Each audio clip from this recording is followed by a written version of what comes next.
on, guys? It's your host from the East Coast, Gina Man 94, here to bring you guys my NXT Takeover San Antonio review and reactions. And holy crap, did we just get an amazing show from NXT. Now, going in, I hadn't been watching NXT since probably the last takeover, so I didn't really know a whole bunch about what was going on, hence the reason I didn't give you guys a predictions video. But man, oh man, people were saying, hey, for the first time in a long time, people were not, as anticipated for the NXT Takeover special as they were for the Royal Rumble. It seemed like the Royal Rumble had more hype to it. But NXT once again came out and gave us another great takeover special, as they always do. And oh my god, the things that happened on this show were just completely amazing. The storytelling, the salesmanship, just the match quality overall. Seth Rollins, we'll talk about Seth in a minute. We're going to talk about Seth, we're going to get to that. But we got to talk about these first few matches first. So NXT, as normally in their takeover specials, kicked off with Ty Dillinger versus Eric Young. A match that had been set up, I guess basically, Ty was going into this after he had, doubted himself after losing to Bobby Roode at the last takeover. Eric Young and Sanity were pretty much demanding he join them. He, been refusing, I guess. And Eric Young pretty much gave him one last chance before the match started to join Sanity. And Ty Dillinger picked up the jacket, looked at the crowd, and just threw it at Eric Young, and they started going at it. Another hellacious match to kick off the takeover special, and it was a good match actually. Ty started off hot, avoiding the other members of Sanity who were out there at the same time, during the match. But at the same time, he was bringing the fight to Eric Young. He was aware that they were on the outside, but he was not afraid of them. And Dillinger's still over too, by the way. That 10, they better put him at number 10 tomorrow in the Royal Rumble. They just do it. I don't care about the storytelling up. Just do it, because he's the perfect 10. But yeah, Dillinger was pretty much avoiding Sanity at some point, but Sanity was able to finally interfere in the match where Big Dame interfered when the ref wasn't looking. And it gave the advantage to Eric Young, because Dillinger started off the match with the advantage. Match went back and forth, told a hell of a story. With Dillinger questioning himself, and Sanity at the same time was pretty much interfering in the match, so it caused a very big distraction for Dillinger. But like I said, he was still fighting.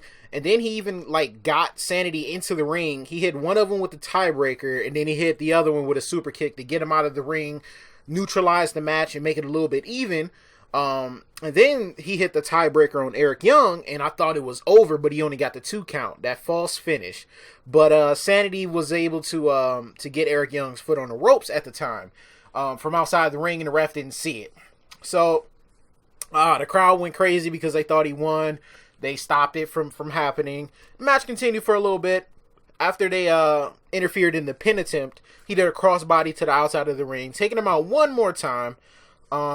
They interfered once more as Dillinger went for the skin in the cat.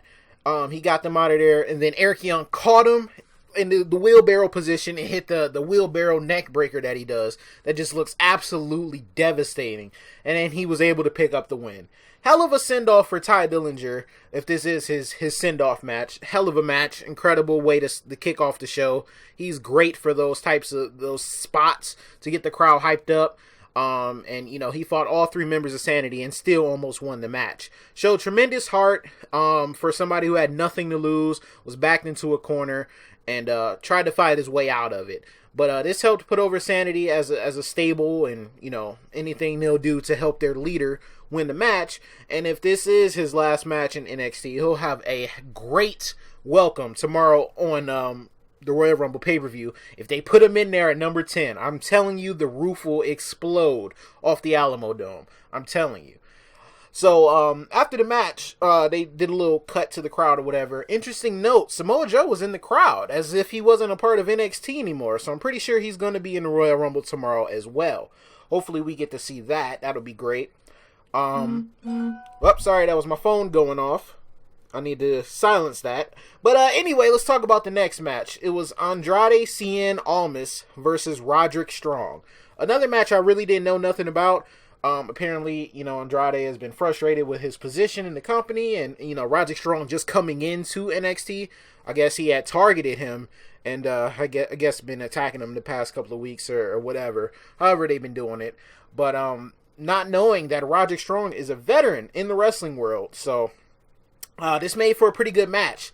Cien is pretty underrated, to be honest. Like, his music probably doesn't fit him, but the heel turn itself, his new attitude, even though he doesn't really speak English at all, it works for him. I've been hearing, all around the wrestling world, maybe he should get like a manager that can talk for him. That would be very much appreciated, because it doesn't look like he knows a lick of English, to be honest. But this guy's moveset is pretty good. He's been trying to make a name for himself, but he has somebody who isn't a pushover on his hands in Roderick Strong. Very physical match. You could tell they didn't like each other. They tried to out-wrestle each other to begin the match. Then, like, midway through, they just said screw it and just tried fighting each other, like throwing kicks at each other's faces and just punching each other, and they just didn't care at this point. And like I said, Andrade is very underrated. He has a pretty good moveset, but this is my first time seeing Roderick Strong, and the guy can go. So this made for a pretty good matchup.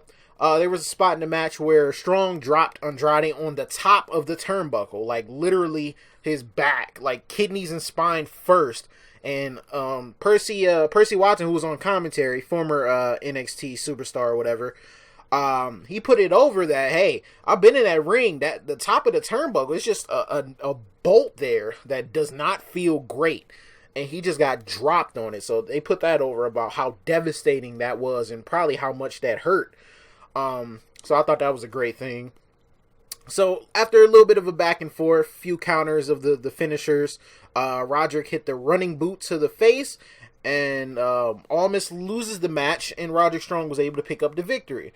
It seems like they're going to probably continue and probably have another match as well, because after the match you could see Andrade, walking up the ramp, and he was just looking back at him like they still got some unfinished business to attend to. So that was another pretty good match. Wasn't the greatest of matches, but it was fine. Nothing really to complain about. So then the next match we got is the NXT Tag Team Championship match. You had DIY, who were the Tag Team Champions, versus the Authors of Pain. Now, the Authors of Pain had won the Dusty Rhodes Tag Team Classic a few months ago, and have stated that they want to be the NXT Tag Team Champions behind the leadership of Paul Ellering, who, if you guys don't know who that is, was very pivotal in the Road Warriors. So you guys should definitely look him up. And he's pretty much been saying they've been writing their chapters in the book and causing destruction wherever they go, and this match will be their final chapter. So, yeah, it was a weird match because DIY is much smaller than the Authors of Pain. So you didn't really expect them to do much, especially early on in the match. It was really hard for them to get some offense in. They had a small burst of energy and was trying to get them off of their feet, which is not the easiest thing because these guys are like huge. So yeah, they had a little small burst of energy. They hit super kicks and suicide dives on the outside, but it was really short-lived, and that's when the Authors of Pain really took over. They started working over Gargano. And pretty much they had to make them make their own mistakes. They had to make the Authors of Pain hurt themselves. And what I mean by that is, once they got to the outside of the ring or whatever, they had to make them run into the steel steps or run into the poles and pretty much cause damage to their own bodies. Ciampa got in with a hot tag and started killing them. Like, he was kicking them in the face. He suplexed both of them. And once again, like I just said, these guys are not no small guys. They're not just somebody you just lift up. It's just like if somebody just suplexed Big Show. Like, you don't really see that too often. It's possible, but you don't see it too often. Especially from a guy of Tommaso Ciampa size. You wouldn't really expect that. He got a huge pop for that. Huge pop when he suplexed both of them. Not at the same time, but he did suplex both of them. He went back to wearing them down with the vicious strikes and the kicks. Then the Authors fought back. They used the double team moves to take them down. We had a bunch of false finishes. DIY did a double spear from the apron through the ropes, which was really nice. They were just working together to really wear them down.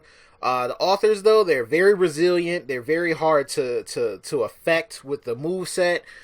They used a sit-out neck breaker powerbomb or something like that. Some type of double team move, and it looked nasty, and I thought they were going to win off of that. Like I said, we got some false finishes. They only got the 2 count after that. They went for the last chapter on Ciampa, and Gargano broke it up. And then they both put them in their submission moves. The one arm, the arm breaker that Ciampa does, the little float over, and then Gargano put the other one in the crossface, which they both fought out of. I thought it looked like the same finish of the match they had with the God, what is the name of that team they just faced? Oh my God, the Revival. How can I forget the Revival? The Revival are awesome. Come on, you gotta get your head in the game. It was like the same finish. They had them both in the submissions, and they were both looking at each other like, no, don't you dare tap out. You had Ellering on the outside yelling at him, don't tap out, and all this other stuff. They fought out of it, kicked both of them in the face. Well, actually, DIY went for the super kick that they normally do. The super kick, the double super kick to the face. They missed. The Authors of Pain picked them up and hit the double power bomb they do. It was like the double connector power bomb or something, whatever they called it. And then they got one of them up for the last chapter. And that was it. We have new NXT Tag Team Champions. And it was a hell of a match. The crowd was highly invested into this match. They love DIY. And the Authors of Pain did very good of being humanized, but at the same time still destructive at the very same time. And, you know, even though they were humanized a little bit, the fact that they won the tag team championships makes it not that bad. So, a hell of a match. Kind of wish DIY would have held on to the titles a little bit longer. But, hey, maybe they'll have another match. Maybe they'll win it back. I don't know what they're going to do here. I'm thinking maybe DIY is coming up maybe night after Mania. I feel like they're not going to be down in NXT for that long. And, the Authors of Pain are the new NXT Tag Team Champions. So, yeah, not too mad about it. Kind of confused why they took the titles off of them, but it's the Authors of Pain. So, if you're going to build these guys up, you got to give them wins. So, after this, before we talk about this NXT Women's Championship match, before we even get into that, this man, Seth freaking Rollins, showed up. He, like, they had the view of the commentary team on the top of the whatever, wherever they were stationed at, the top of the ramp. And, you know, Corey Graves and, what the heck is that guy's name? Tom Phillips. I'm forgetting everybody's name, damn it. Tom Phillips was talking, and then he stopped. He was like, wait, I don't know what's going on. I'm like, what the hell? What happened? Then they cut to the ring, and Seth Rollins slides right in the ring from the crowd with a microphone in his hand, and he's calling out Triple H. I'm like, this man, Seth, is a straight-up savage. He went back to NXT because Triple H screwed him on Monday Night Raw. He came back to NXT where he won the NXT Championship before to call out Triple H. He said, I know you're back there. This is your home. This is where you are most of the time. I know you're back there. Bring your ass out here right now because I ain't going nowhere. And Triple H actually came out. His music didn't hit or nothing. He just walked out in his suit looking all spiffy and then just looked at him. And Seth was like, yeah, come on, I got something for you. I've been waiting for you to come out. I got something. You screwed me out of the Royal Rumble? Come on, we about to throw these hands. And Triple H looked, he turned around, and he motioned for somebody to come out. And at first, I thought he was going to have somebody come out and just kick Seth Rollins' ass. But he actually just brought security out and then walked away. And Seth was just like, oh, okay. All right, I see how it's going to be. So the security got in the ring. He took a few of them out. And it seemed like he was charging backstage, like he was going to go after Triple H.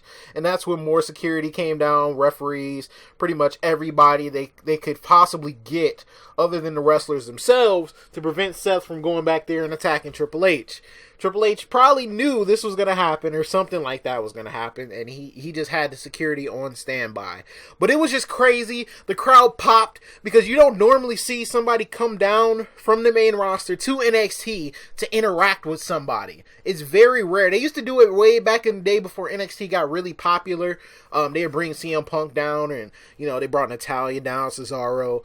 They done it a few times, but it's been a long time since somebody from the main roster, from Raw or SmackDown, comes down to NXT to interact. So the fans popped. They weren't expecting Seth to come down there. It was completely out of nowhere, and it was completely awesome. This got me hyped up for the WrestleMania match, because I know it's happening. I know it's coming. I can't wait for it to happen now. Something like this that's completely spontaneous, I love it. Definitely give credit to the WWE for this. And I'm definitely hyped up. Can't wait to see how they're going to build this match. And hopefully they don't ruin it after this. You have all the momentum in the world now to build this match. So just continue to do it. And we'll see it at WrestleMania. So that was awesome. Seth Rollins coming out of nowhere.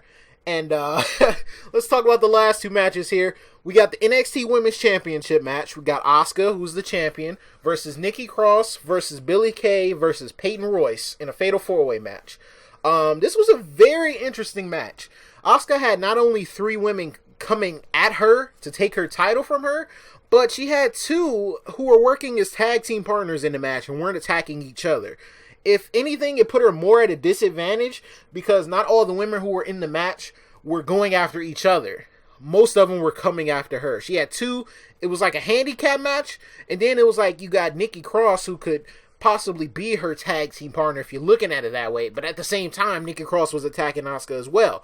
So Asuka had a fight on her hands, and she asked for it. She already knew what was going to happen. She knew what she was getting herself into. But I guess she was ready for it. So Asuka started off killing everybody at first. She was suplexing everybody and throwing everybody out the ring and throwing her ass at people and just doing what Asuka does, completely destroying all 3 women. She even hit like a triple suplex. She had Peyton Royce and Billie Kay who were holding on to each other, but Asuka suplexed both of them at the same time. Asuka was hot. She was going crazy. She had a nice little run-in with Nikki Cross, and it's apparent everybody wants to see that one-on-one match. The crowd gets hyped every time it's just them 2 in the ring, and even the end of the match proves so. I'll talk about that in a second. But, They got Asuka off of their feet. Billie Kay and Peyton Royce did. They were able to take out Nikki Cross. They took out Asuka, threw Asuka out the ring. They took Nikki Cross up to where the announce table was, and pretty much was kicking her ass, all the way up the ramp. Got her on top of the announce table, and they double suplexed this girl from the announce table through a table that was sitting right next to it, and they took her out. That was it. Nikki Cross slumped up. And that was just it for her for the match. That was it. No more Nikki Cross. No more hope of her winning the NXT Women's Championship. Even though I think she's the biggest threat other than Ember Moon right now. But yeah, they took her out. Then they both ran back to the ring because they realized that it was a 2-on-1 against Asuka now. And neither one of them were going to fight each other. So it didn't matter who won from either one of them. They were both going to be NXT Women's Champion. So they get Asuka, they get her back into the ring, they pin her, double pinned her, like Billie Kay was on top of Peyton Royce, who was pinning Asuka. Asuka kicked out, they tried to do more double team moves on her, didn't work. That's when Asuka started fighting back. She threw Billie Kay out of the ring, I think she kicked her or something, and then she did like a running kick on Peyton Royce, and that was it. GG's in the chat, that was over. Asuka retains her NXT Women's Champion in a crazy type of match, and yeah, Asuka fought out of the situation she put herself in and proved not only why she's undefeated, but why she's the NXT Women's Champion. And this was a great match. Like, it exceeded my expectations. The fact that, Billie Kay and Peyton Royce were working together, I think that's going to eventually lead up to them having a match when they realize that both of them are hindering each other from becoming NXT Women's Champion. So I feel like they got to be more legitimate before either one of them will win the title. But for now, Asuka is still on top of her game. She's still on top of the women's division. And the Empress of Tomorrow dominated once again. And then after the match, as Asuka's, holding up her title, she's walking, back up the ramp and stuff. You could look and see they were tending to Nikki Cross because, it was still near the entrance ramp. And as Asuka's just standing there holding her title, Nikki Cross is still through the table. She looks up and smiled. She smiled at Asuka. I'm like, oh, okay.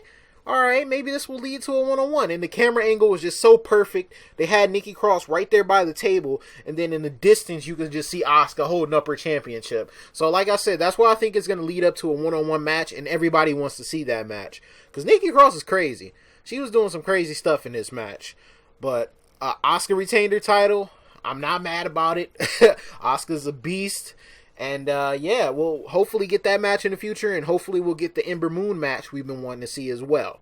I'm going to start paying attention to NXT a lot more because even though they've been struggling, you know, the roster's been depleted, there's still some good stuff going on in NXT, especially in the women's division. They're trying to build it back up ever since Bayley left, so we'll see. We'll see what happens, but another great match. So now we get to the main event, the NXT Championship match between Bobby Roode, the glorious one, and the King of Strong Style, Shinsuke Nakamura. Another hellacious match. Roode came out in his entrance surrounded by like 6 to 8 beautiful women who accompanied him to the ring and even inside the ring. Then we had Shinsuke Nakamura's entrance. He came out on this little platform that illuminated him. You know, it was just lights pointing at him. And the little ramp thing he was on, or the little platform, it carried him to the ring. That was like a throwback or an homage to the old way that they used to do it in the WWF. The old days, like the ring, remember the ring that the wrestlers used to be in, and he used to just carry them to the ring? It was like that, but 10 times better. So yeah, you know, he had his entrance, the crowd was singing along to him, crowd was singing along to Bobby Roode. And if you had a history of epilepsy or seizures, that Nakamura entrance was not the part for you to watch. The lights were just so bright and just flashing consistently in your face. Like, it was just hard to watch, honestly. But it was just, I couldn't stop watching. It was just that great. And like I said, the crowd sang along to both of their theme songs. And then we had the match. Bobby Roode was playing mind games with Nakamura in the early parts of the match, which Nakamura tries to do the same to his opponents. Which was a little different approach. Bobby Roode was taking it slow and just working at his own pace. You know, Nakamura likes to do the whole, like he has his head rested against their stomach. He likes to swing his arms. Yeah, Bobby Roode wasn't having none of that. He was shutting down anything Nakamura was trying to do in the early parts and just kept his pace going, which was very, very slow. It seemed like the crowd was out of it for a little bit because literally the match was very slow to start off. But, you know, he kept doing the glorious chants, and he wouldn't fall for the Nakamura, come on, like Nakamura, you know, egging him to come on. Roode was just like, no. And then Nakamura finally got pissed, and attacked Roode during one of his little glorious chants he was doing.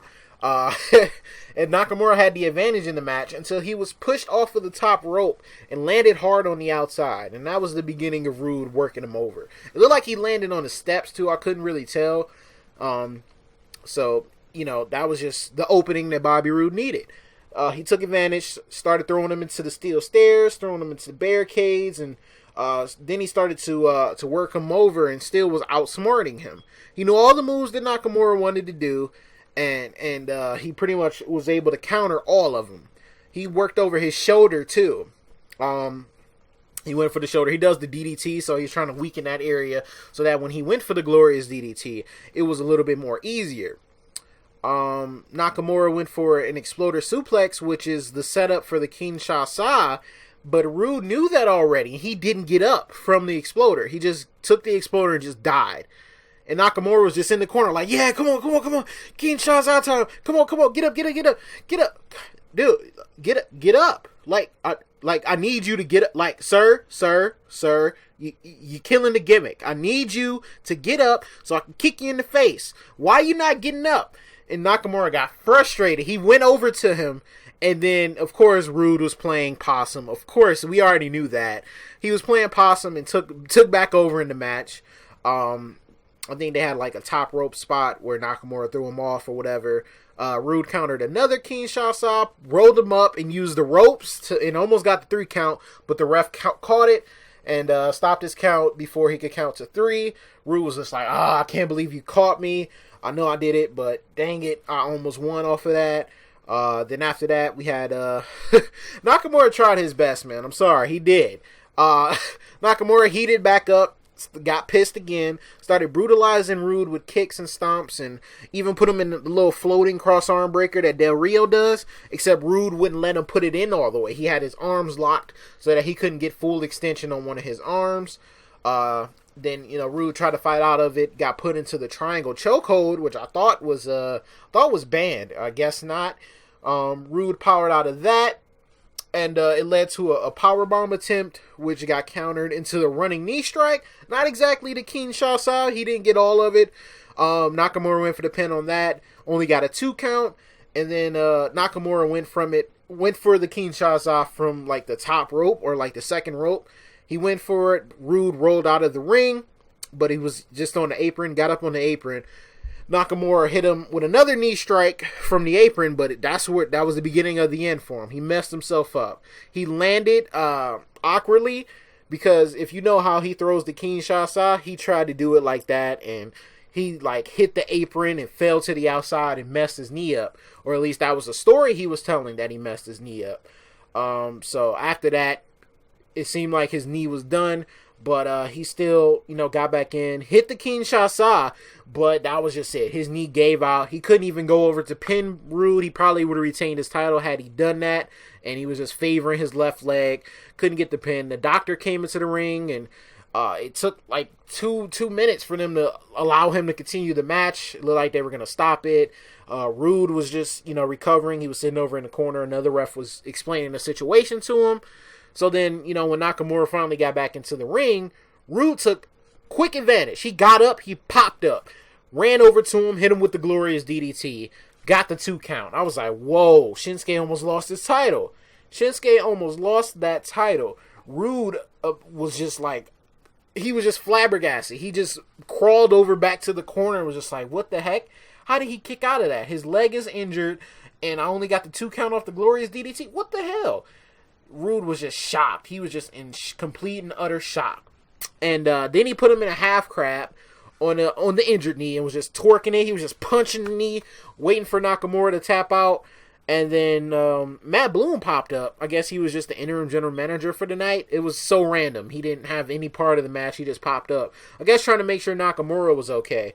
Nakamura was able to fight out of the half crab and put him back into the triangle chokehold, but his knee wasn't strong enough for him to get all of it once again, and that's when Bobby Roode got him up.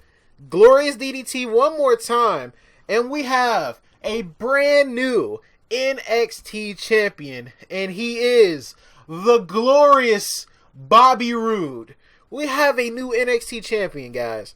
And I didn't think Shinsuke was actually going to drop the title. I thought Bobby Roode was going to lose this match, to be honest. But he hasn't lost a match since coming to NXT. If you don't count the tag team match where he left Ty Dillinger to die. But yeah, we have a new NXT champion. Bobby Roode went in there with a game plan. Played Shinsuke to the best of his abilities. And then when Shinsuke messed up and went for that knee strike from the apron off the turnbuckle, he messed his own knee up. Bobby Roode took complete advantage. Shinsuke wanted to continue, and for that, he paid for it. 2 glorious DDTs and a half crab, and that was it. It was over for Shinsuke. He lost the title. Once again, he's already a 2-time champion. He just lost the title to Bobby Roode. First time NXT champion, and his title reign is going to be a glorious one, and I can't wait to see if they're going to have a rematch or if Nakamura's coming up to the main roster soon. Hell, Nakamura could be in the Rumble tomorrow, but I doubt it. Because if they're playing the knee injury thing, it wouldn't make sense for him to be in the Rumble unless that knee is taped up or something. But why would you put a injured Nakamura into the Royal Rumble with that many people in it, that many stars in it? It wouldn't make sense. It wouldn't. He would get a nice pop. He would, but save that. That could be another Night After Mania surprise or something. Because, the night after WrestleMania is always lit. It's always a great time. We always get to see new people debut. Some people come out of nowhere. And that could be when they do that. Plus, we got to have the rematch between Roode and Nakamura. So, a great match in the end to a very great TakeOver special. Another great... this is the A show. It is. All around, from top to bottom, none of the matches disappointed me. Even some of them surprised me with how good they actually were. Hopefully Ty Dillinger comes up to the main roster tomorrow in the Royal Rumble. I want to go crazy and hear that 10. I gotta hear it. I gotta hear it. They better put him at number 10 too. It's easy booking. Easy. Come on, WWE. Everybody knows you could do that. And I'm so hyped, man. I'm just hyped. I got a good NXT TakeOver show. I know the Royal Rumble is going to be a good pay-per-view tomorrow. And the Royal Rumble match, which I'm always hyped for every year. Probably one of my favorite things the WWE does. One of my favorites. If not the ladder matches they do, or like the Money in the Bank matches, I think the Royal Rumble is actually better. You can establish new stars and, you know, debut people and just surprise. And oh, I'm just so excited. I can't even talk about it. I'm just so excited. Hope you guys are excited too. Let me know what you thought about NXT TakeOver San Antonio down in the comment section. I want to know your thoughts. Did you guys think it was an A show? Maybe it was a little bit less of a show. Did it disappoint you in some aspects? Did some things not make sense to you? Everything they did except for, you know, DIY losing the titles made sense. But I understand why they took the titles off of them, like I said. So, not a big deal. Didn't take away from the show. Didn't take away from the fact that they all had great matches. And man, we have a new NXT Tag Team Champions, and we have a new NXT Champion. Asuka retained her title, and maybe Ty Dillinger will be in the Rumble tomorrow. Maybe Samoa Joe as well. So I want to thank you guys for watching. I'm so excited. I'm out of breath. Hopefully something else happens with this Seth Rollins thing tomorrow.